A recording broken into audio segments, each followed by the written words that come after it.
Hey, what's up, guys? It's DJ here, and I'm coming to you guys with some Jason tips and tricks on Friday the 13th, the game. It just recently came out. I've been playing a lot, and like most people, I love playing as Jason, and I'm actually pretty good at it. I'm a shitty counselor, but I am a good Jason. And I just want to give you guys these tips and tricks because I've seen a lot of people play as Jason, and they're doing things that they just shouldn't really do if they want to kill all the counselors. They're making dumb mistakes. And me playing as a counselor, I see this and I'm like, dude, I would have killed everybody in this lobby by now. So I just want to give you guys these tips and tricks so I can make you guys the most vicious and the scariest fucking Jasons you can fucking be. Because I want you guys, when you play in a fucking lobby, I want people to fear you when they see so and so is Jason.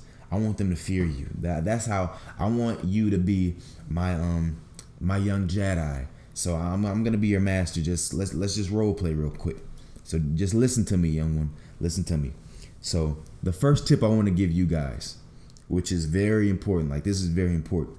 The first thing you want to do as soon as you spawn in as Jason, the first thing you want to do besides grab those two throwing knives that are in Jason's house, you want to morph to one of the cars. Morph to one of the cars. And I know on one of the maps there's only one car. Morph to that car, okay? Because chances are, I will bet my left tit that someone spawned near the car. I'm telling you, it happens every time. I morph to one of the cars. And immediately these bubbles start popping up, and the people are there. They see me. They start running away. Someone spawned next to one of those fucking cars. I'm telling you, it happens every fucking time. Very rarely will you ever morph to one of the cars. Morph to one of the cars as soon as you spawn and see no one. Very rarely. They're gonna be in a cabin or something. I'm telling you, they will be there. So yeah, just morph to one of those cars as soon as you spawn. And this next tip kind of goes hand in hand with that. Check the vehicles frequently. And another thing you want to do, besides checking those vehicles frequently, place traps next to those vehicles. Next to the boat, next to the engine of the cars, next to the driver door of the cars. Place those traps so that you're alerted. You actually get alerted when someone steps on the trap. It'll be in the bottom left. It'll say you trap someone plus 50 points, something like that. So you actually know when you trap someone. And I'm pretty sure you'll be able to see on the map where a trap was triggered. You just spawn or you just morph there, and it's an easy kill. The next thing, you want to destroy the power generators. Destroy all of them as fast as you can. Because, I don't want you guys going out there and just wasting time doing all this shit slow as fuck. Do this shit as fast as you can, all right? So you can get to killing motherfuckers. Destroy the power generators. Destroy all of them. And you don't have to you don't have to go destroy one power generator and sit there and wait for your morph to come back and then go and morph and destroy the other one. Just be hunting the counselors as you're completing these little goals or these little objectives. Be on the lookout for counselors while you're doing these things. So destroy all the power generators, because the darker the camp is, the darker it is around camp, the more intense the counselor's fear becomes.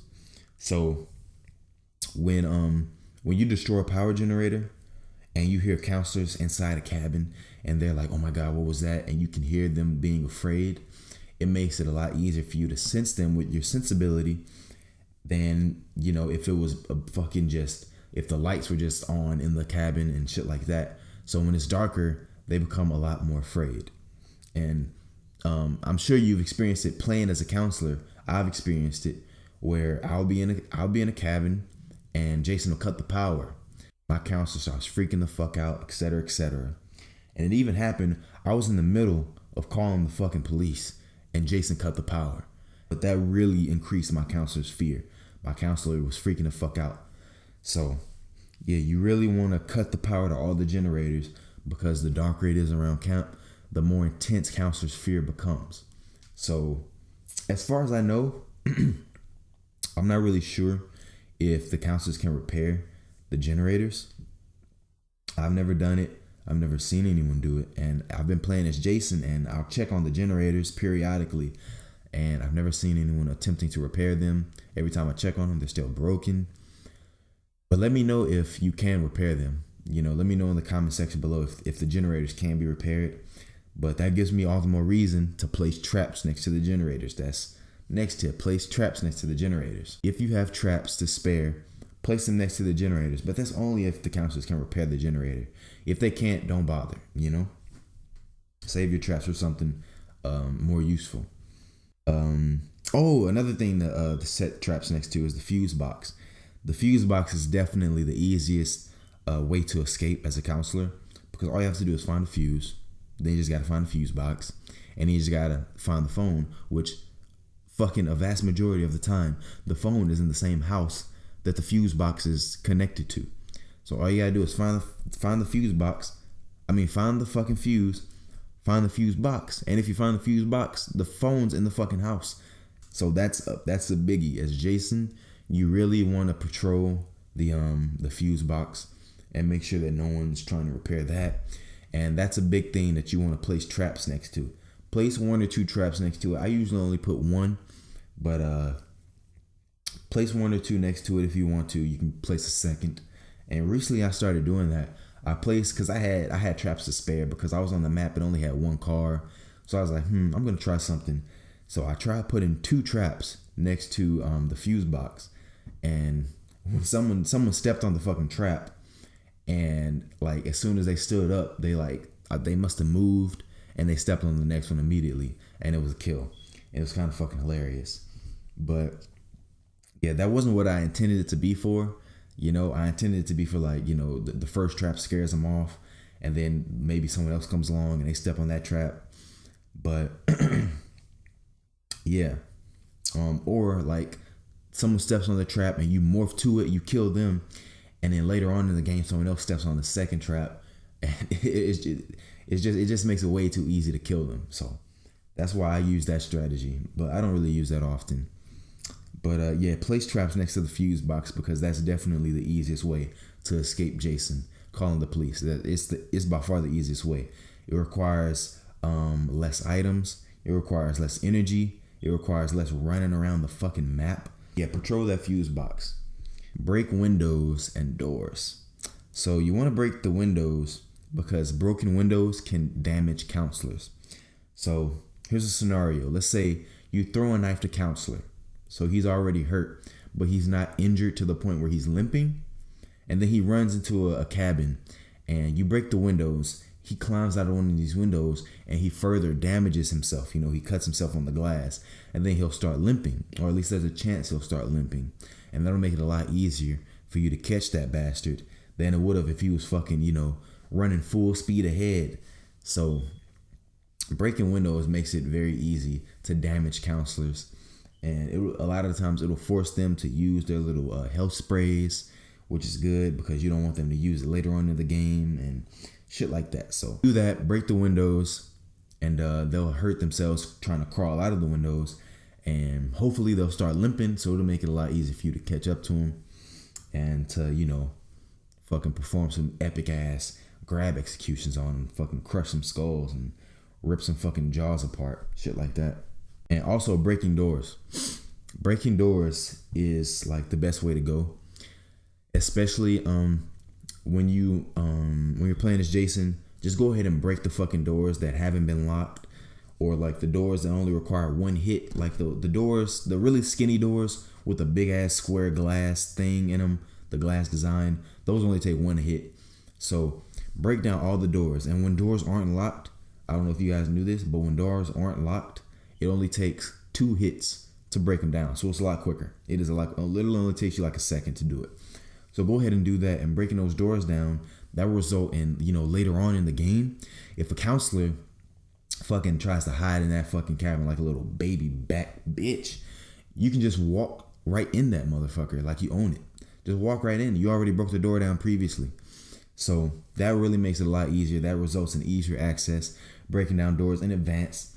And also, guys, destroying things like windows and destroying the walls and the doors and breaking the radio, that all increases your rage. You want to do that because the faster you get rage, the easier it is to fuck some shit up. Also, grabs. when it comes to the grab executions. I know grab executions, they're badass. That's the most fun way to kill a counselor. No one likes to just hack people to death. That's kind of fucking boring. But guys, I gotta admit, like, grabs aren't always that reliable. They are not always the best form of killing someone. In actuality, the best way to kill someone is just using the regular melee combat. That's like the best way to go about it. So, but what I recommend is just when you come across a counselor, use regular melee combat to injure that counselor. And when you grab them, so just hit them a few times, injure them to the point where they're limping or something like that. So when you grab them, even if they do have a pussy ass pocket knife, or they manage to break your grip somehow, even if they do manage to do one of those two things, stab you in the neck or they break your grip, even if they can do that, they're still too hurt to get away.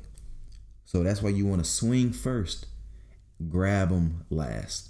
That's why you want to try to like stab them a few times, get them hurt. So when they do try to limp away, they're not going to go anywhere. They can't go anywhere. They're done. Or you can just fucking like hit them a few times, and while they're limping away, throw a throwing knife in their back, finish them off. Quick and easy. Another way of doing it, guys, throwing knives, they're really useful.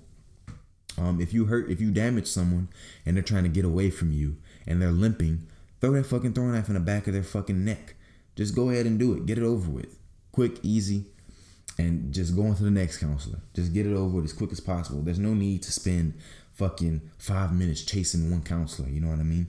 Get it over as quick as you can so you can kill all these motherfuckers and get as much XP as possible. When it comes to encountering groups of counselors, when you encounter a group of counselors, the best way to go about it is using regular combat melee. So you can try to damage multiple counselors and discourage them from, trying to continue fighting you or keeping up the fight. Once you start hurting them, a lot of the times they'll run away. So just use regular melee combat so you can injure multiple counselors. And if you encounter 6 of them and you just start swinging, you might damage like 3 of them. So a few of them might be limping, and it'll make it easier to pick those 3 off because they're now the weakest links of the group. If they split up, always go for the weakest link. Always go for whoever doesn't have a weapon or whoever's the slowest counselor. If it's Chad and fucking I don't know, that one fat plushy guy, the dude who's built like a fucking plush toy. If it's between Chad and him, go for the bigger guy. Go for the chubby guy, because he's definitely slower than Chad. Chad is quick as fuck. Definitely go for the bigger guy. And also, if someone has a valuable item like a battery or gasoline, you want to go after them. Do not let them get away. And once you kill them, place a trap next to their body. You do not want to let them get away. Trust me. Oh yeah, also guys, when it comes to the shift ability, the shift ability is extremely useful.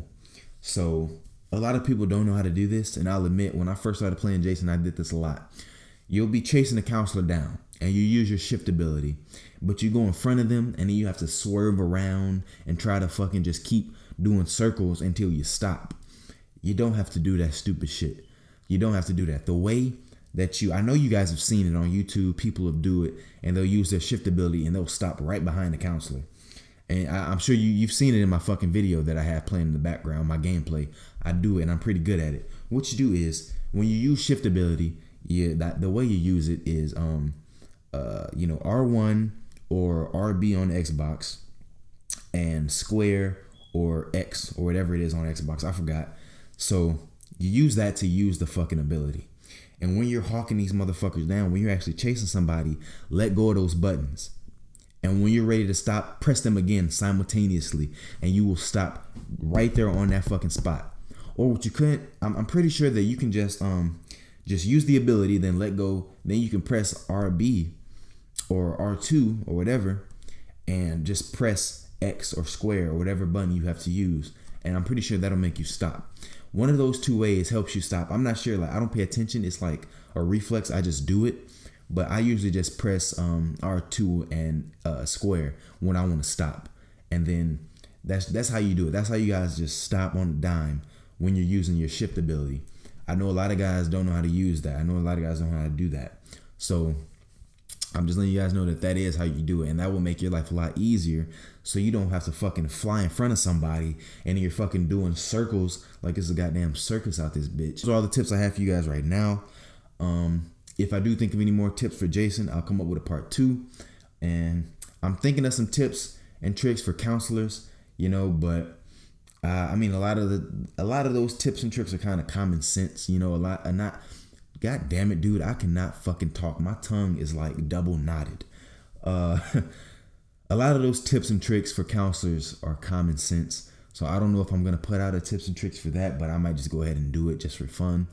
So let me know how you guys enjoyed this video. Let me know if these tips and tricks were useful. And if you guys have any other tips that I didn't mention, or some tips that are a lot more advanced, you know, that maybe I'm too noob to notice, just put those in the comment section below. I'll take notice. I really do appreciate tips and tricks, or anyone trying to help me, or anyone else who views this video. So yeah, guys, thank you guys for watching. I appreciate it a lot. It means a lot to me. Leave a like, comment, subscribe, and yeah, I'm definitely gonna be posting a lot more Friday the 13th from now on. So just keep a lookout, guys. All right, DJ signing out. Peace.